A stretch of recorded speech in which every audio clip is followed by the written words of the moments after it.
Hey y'all, this is Shy Girl Reacts from Tanzania. Today I want to go over the original Straight No Chasers new audio with Coleslaw Curry. I usually don't get involved in speaking online about, recapping or commentary, but I've been following Love and Marriage Huntsville since 2019. And even though I moved to Tanzania in 2020, I have been able to keep up with the show. I stopped watching actual episodes a couple seasons ago because it just made me sick to see how everything was being distorted and, in my opinion, manipulated for Melody to be the bad guy in the situation. And I'm just looking around like, how? How is Melody to blame? Or how is Melody at fault?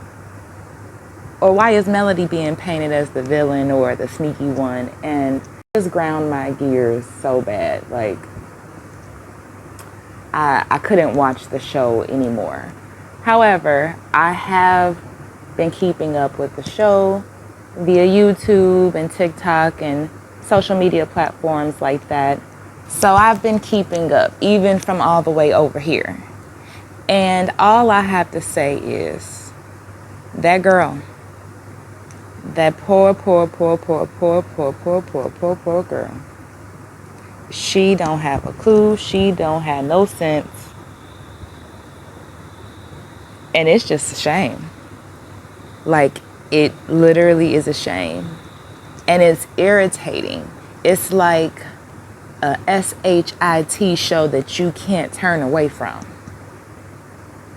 As annoyed as I am by her mentality, her behavior, her disposition about the situation, her perspective about everything, her delusions of grandeur, self-grandeur at that, and delusions of grandeur that she sees in Hotel. Today I want to go over the audio with you and give my reaction, my recap. I'm ready to get in the ring. Let the new kid on the block have a say because I just can't take it anymore. And I don't have people close to me that watch the show, especially here on the continent where I live now.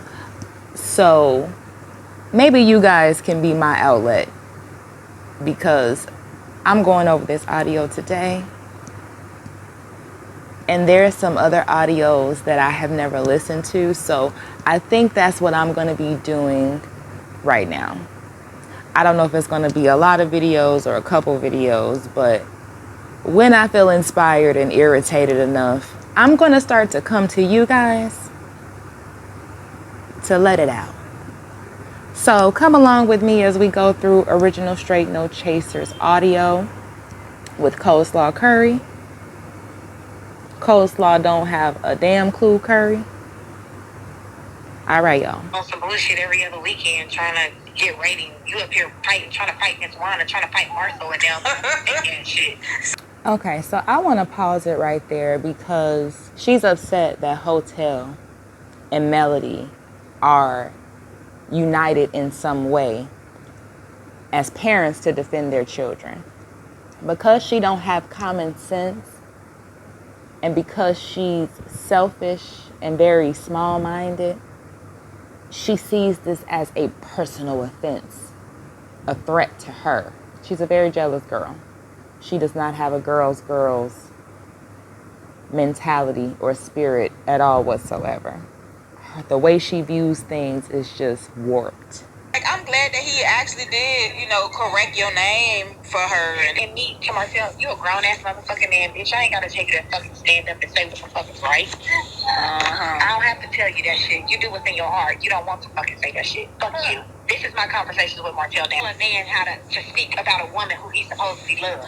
You don't do that. Now she got some nerve.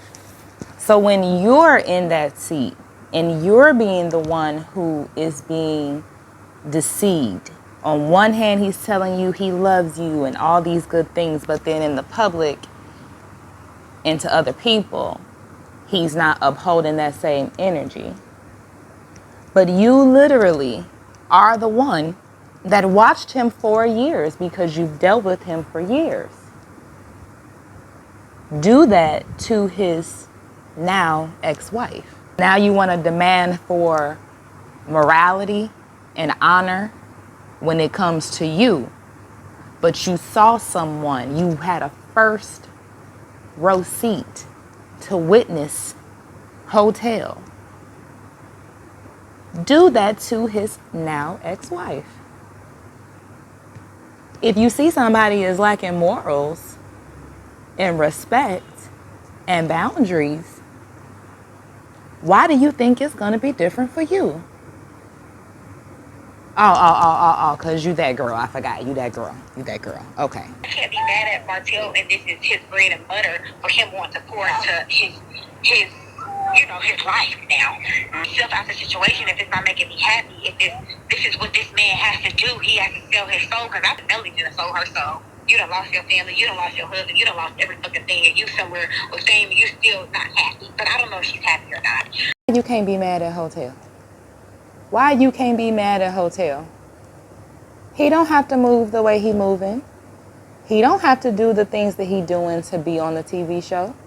He's already an original member of the show. He don't have to pull these antics, but like you said, this is what's in his heart. So why you can't be mad at him?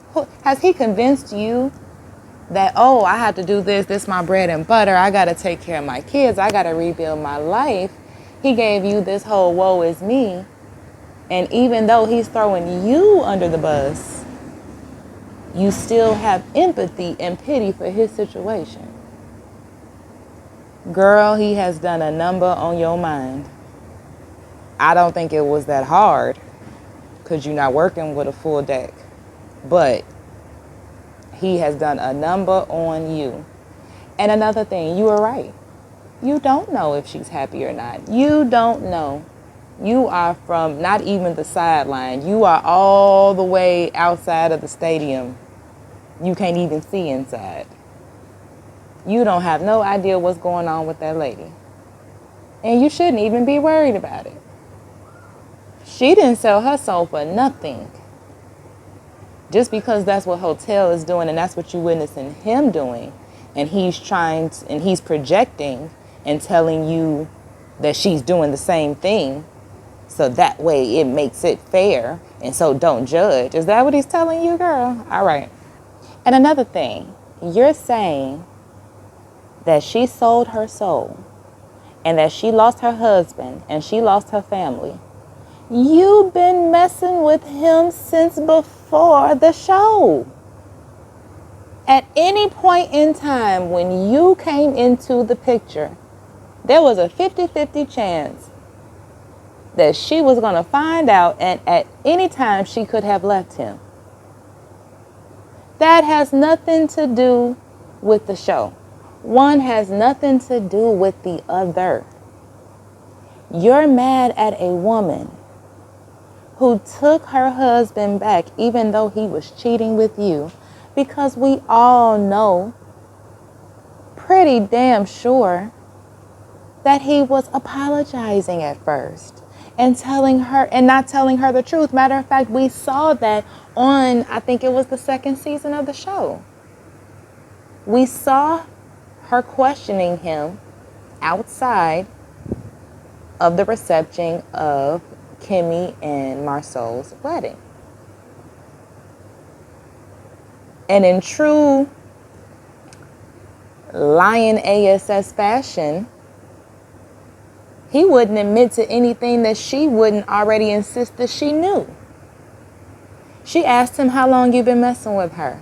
A year. Then she said, really? A year? No. Like, you still lying? Okay, well, 2 years. This man was lying to his wife even after she found out about you in order to keep her, so that she would not leave him. So that does not count when you're being manipulated to stay with someone. It's not the same thing. And people don't get married just to walk away at the first sign of trouble. It's in the vows. But you don't know anything about that. So she took him back. She tried to make it work. They continued on trying to nourish and flourish their businesses for their future, for the legacy of their children. But he's weak. He's weak. And he's selfish.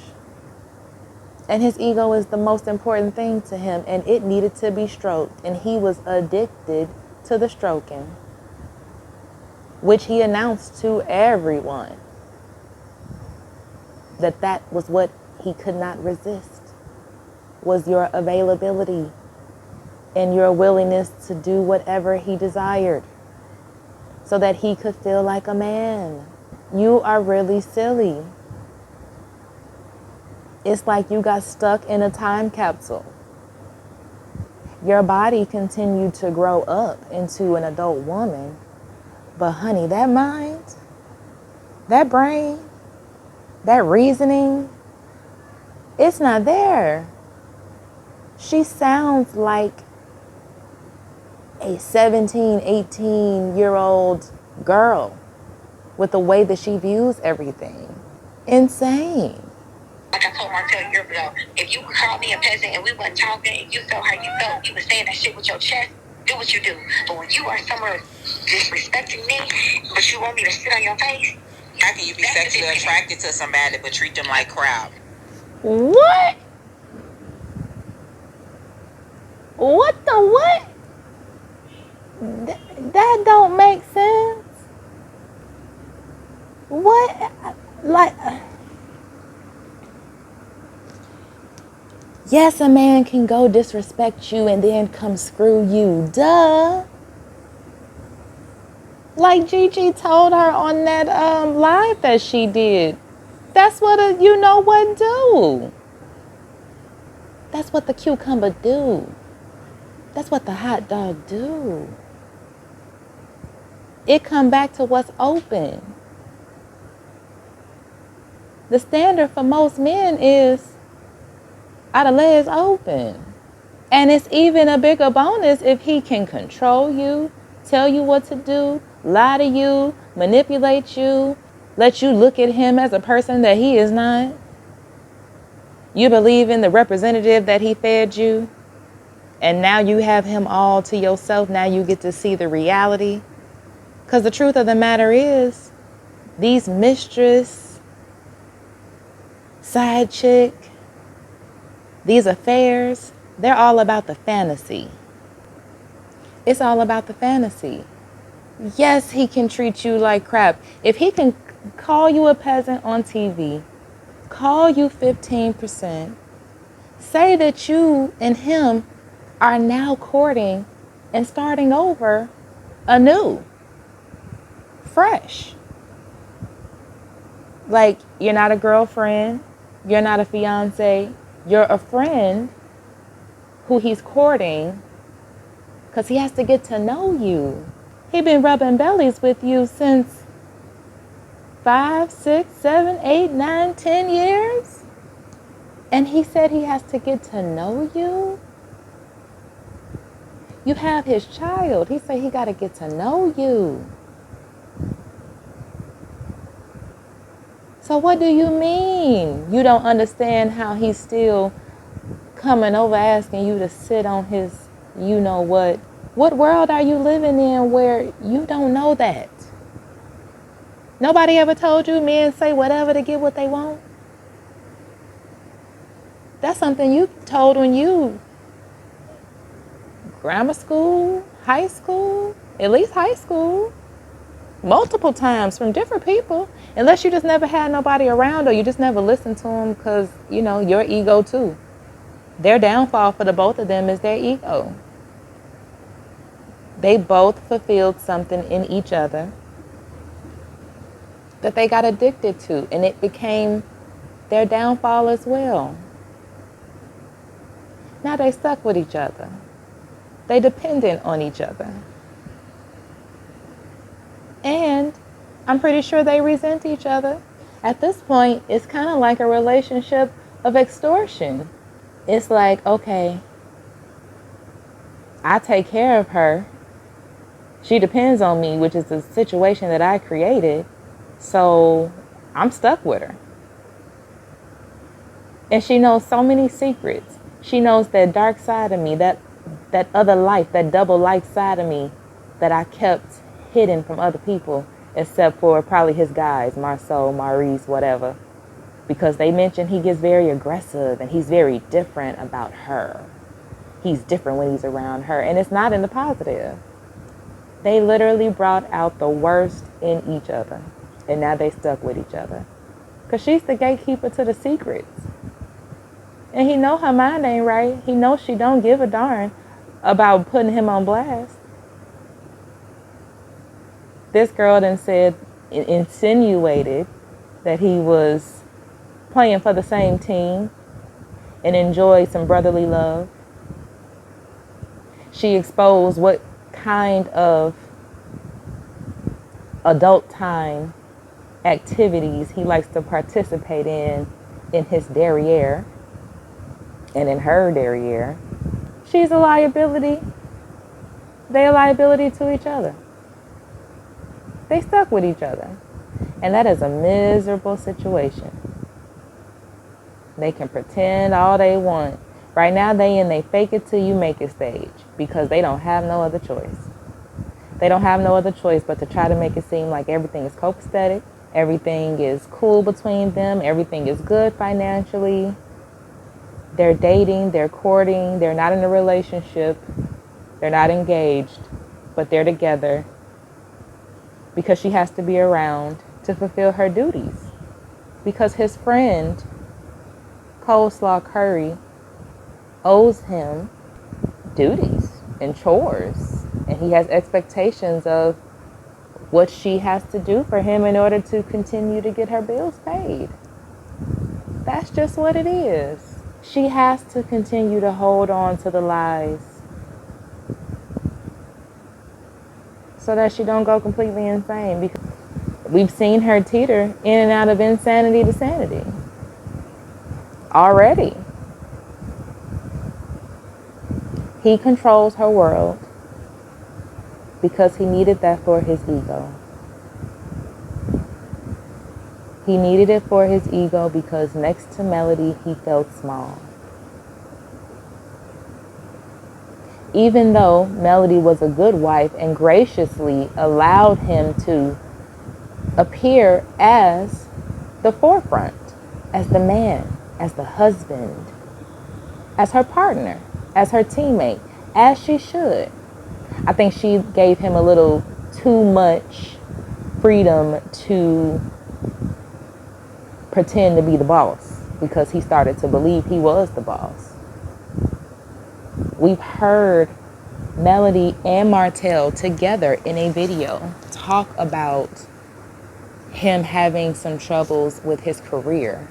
I don't remember if it was him getting back in school or I know it was dealing with something with his career, and that she was working a couple of jobs and she paid for him to continue on with something that was beneficial for his career, for his future. And he was so appreciative in that video and even seemed in awe that she was riding for him or that she rode for him like that back in the day in the beginning of their relationship. Somewhere along in their story, they become teachers. And then I believe that he started to do a lawn service business on the side, I believe. I could be wrong about some of these details.